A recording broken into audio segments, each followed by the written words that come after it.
Selamat pagi Yesus, selamat pagi Roh Kudus. Terima kasih atas anugerah-Mu. Semalam telah berlalu, ku memuji, ku bersyukur, memuliakan nama-Mu. Allah Bapa, Putra, Roh Kudus, terima kasih. Selamat pagi, senang sekali kita masih bisa berjumpa di dalam program Sarapan Sorgawi. Bersama dengan saya, Miss Grace, kita akan bersama-sama berdoa. Bapa di dalam surga, Tuhan yang baik yang kami kenal, di dalam nama Tuhan Yesus Kristus, kami mengucap syukur karena kebaikan-Mu yang tidak pernah habis-habisnya di dalam hidup kami. Pagi ini ya Tuhan, kami mau menyiapkan hati kami menjadi piring bagi firman-Mu, agar firman-Mu itu boleh membuat kami menjadi sehat rohani dan jasmani kami. Mari ya Tuhan, mari ya Yesusku, berbicaralah, kuatkan kami, segarkan kami. Di dalam nama Tuhan Yesus, kami telah siap untuk menikmati sarapan sorgawi. Shalom, siswa-siswi SKBB dan seluruh keluarga besar SKBB, bahkan kerabat dan sahabatku. Dan saya percaya bahwa ada juga siswa-siswi dari sekolah lain yang ikut mendengarkan firman Tuhan, sarapan sorgawi setiap pagi.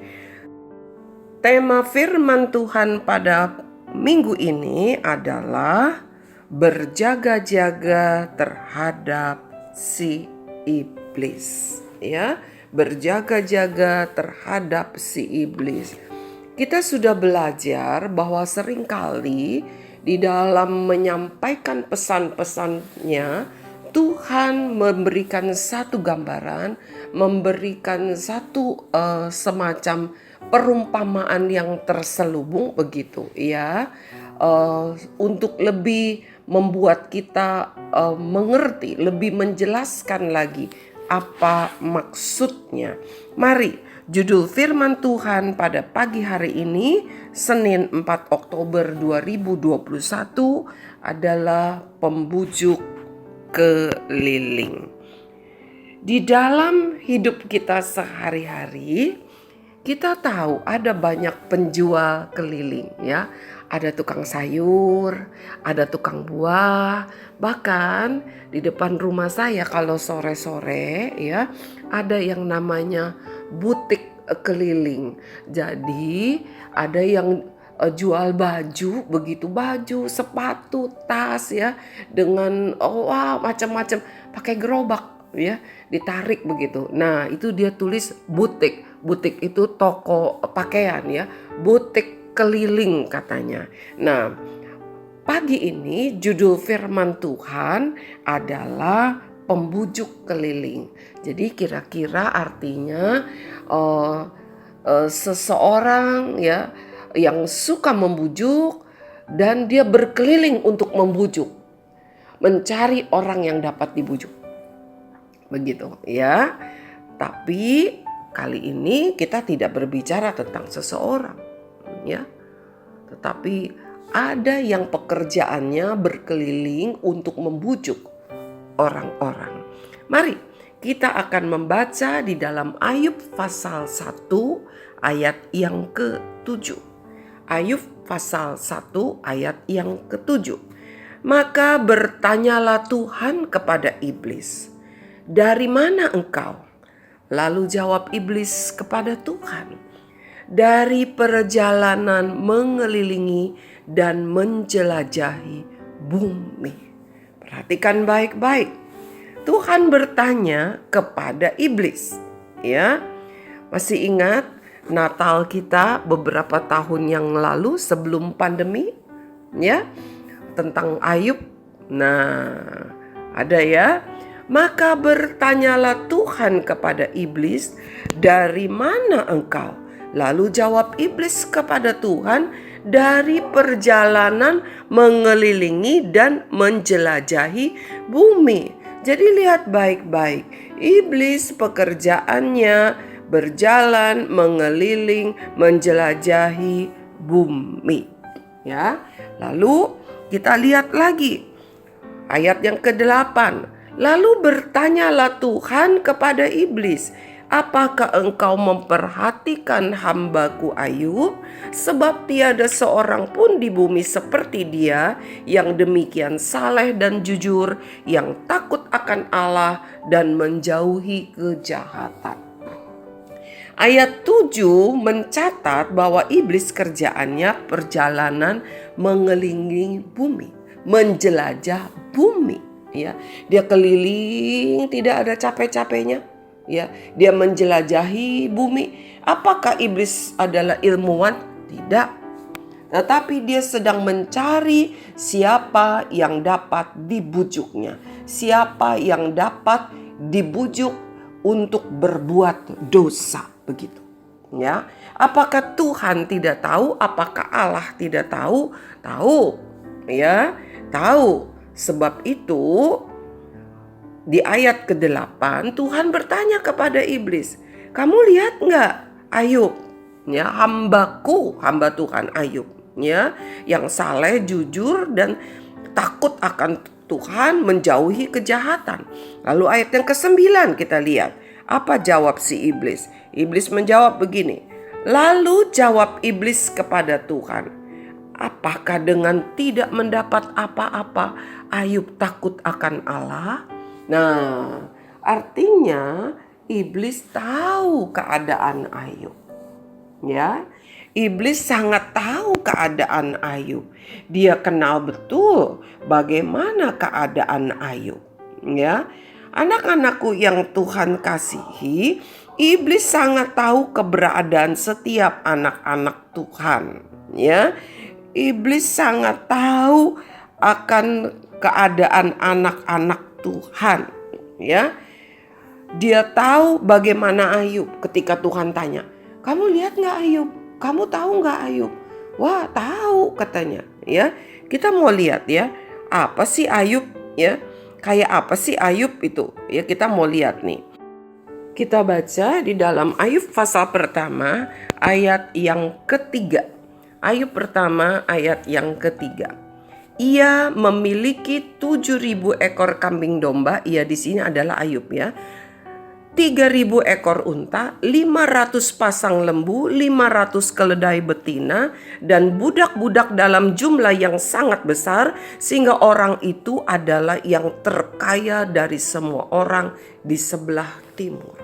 Jadi Ayub ini adalah orang terkaya. Itulah sebabnya iblis berkata kepada Tuhan, "Apakah dengan tidak mendapat apa-apa Ayub takut akan Allah?" Jadi iblis ini menuduh, ya, seolah-olah Ayub ini karena diberkati Tuhan jadi takut akan Tuhan, jadi menghormati Tuhan, jadi setia kepada Tuhan. Karena memang iblis pekerjaannya juga senang sekali menuduh, ya, menuduh anak-anak Tuhan begini dan begitu. Katanya kamu anak Tuhan, kok kamu marah?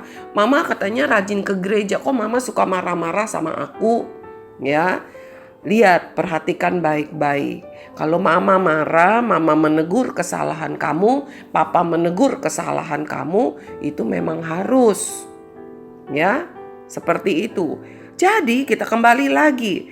Ayub bilang, ya karena Ayub kamu berkati Tuhan, makanya Ayub menjadi orang yang saleh, yang jujur, yang takut akan Tuhan dan menjauhi kejahatan karena dia diberkati Tuhan, ya. Jadi anak-anakku yang Tuhan kasihi, Iblis ini kerjaannya keliling membujuk anak-anak Tuhan supaya apa? Supaya jatuh di dalam perbuatan yang melanggar perintah Tuhan. Jatuh ke dalam dosa. Ya. Perhatikan baik-baik. Iblis tahu kehidupan anak-anak Tuhan. Dia tahu kalau kamu saleh. Dia tahu kalau kamu jujur. Dia tahu kalau kamu rajin belajar. Dia tahu kalau kamu menghormati orang tuamu. Dia tahu kalau kamu tidak suka melakukan hal-hal yang tidak benar. Dia tahu segala apapun. Dia tahu juga kalau kamu berbuat dosa. Apapun dalam kehidupan kita, iblis tahu. Tetapi dia berusaha membujuk setiap anak-anak Tuhan yang saleh supaya jatuh di dalam dosa. Ya.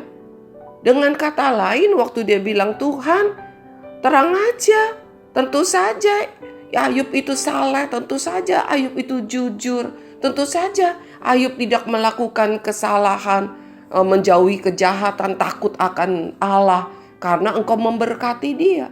Seolah-olah Ayub itu pasti akan berbuat dosa kalau dia tidak punya apa-apa, begitu, ya. Nah, kita tahu kemudian bahwa ya kita mau lihat lagi nih di dalam Ayub, ya, di dalam Ayub yang ayat pasal 1 ayat yang ke-10, ya. Ayub pasal 1 ayat yang ke-10, ya. Bukankah engkau yang membuat pagar sekeliling dia dan rumahnya serta segala yang dimilikinya? Apa yang dikerjakannya telah engkau berkati, dan apa yang dimilikinya makin bertambah di negeri itu. Ya. Nah, jadi dia bilang, ya kan kamu yang berkati. Apa yang dia kerjakan berhasil. Begitu. Seolah-olah bukan karena Ayub itu takut akan Tuhan. Kan Tuhan bilang begini, orang yang hidup beribadah, orang yang hidup takut kepada Tuhan, maka Tuhan memberkati. Begitu. Ya, ada upah dari Tuhan. Ya. Nah, selalu iblis itu memutarbalikkan keadaan. Dengan demikian dia berusaha membujuk, ya. Membujuk anak-anak Tuhan agar jatuh di dalam dosa. Ya. Jadi kalau orang-orang yang merasa nggak diberkati Tuhan, berdosa, ayo boleh berbuat dosa. Ngapain kamu setia-setia kepada Tuhan? Kamu udah sungguh-sungguh belajar, kamu nggak mau nyontek tapi ulangan kamu masih dapat jelek. Apakah berarti Tuhan tidak baik kepada kamu? Apakah berarti Tuhan tidak memberkati kamu? Tidak begitu. Ya. Iblis selalu berkata bahwa itu berarti Tuhan tidak memberkati kamu. Kalau kamu tidak menjadi orang kaya, kalau kamu tidak menjadi anak yang pandai, kalau kamu tidak mendapat yang baik, itu artinya Tuhan tidak mengasihi kamu. Tidak demikian keadaannya, ya. Karena memang di dunia ada banyak sekali kesulitan. Tetapi Tuhan berjanji, orang yang hidup benar, Tuhan pasti akan memberikan pertolongan tepat pada waktunya. Jadi kita jangan mau terkena bujukan si iblis untuk berbalik dari Tuhan. Iblis sangat senang sekali memberi pencobaan kepada kita. Artinya ketika kita sudah belajar, ya, kita tetap mendapat jelek, itu bisa juga pencobaan dari si iblis supaya kamu berlaku tidak setia. Kita baca yuk ayatnya di dalam Yakobus pasal 1.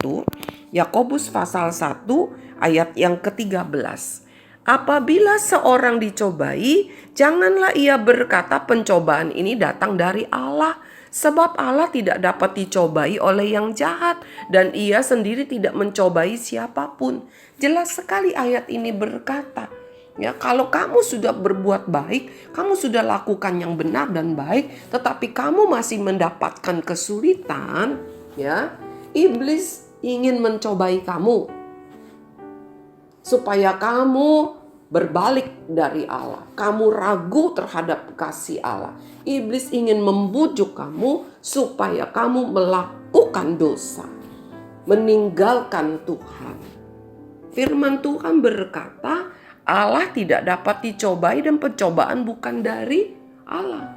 Karena apa? Allah itu baik. Allah itu sumber kebaikan. Tidak mungkin dia berbuat jahat.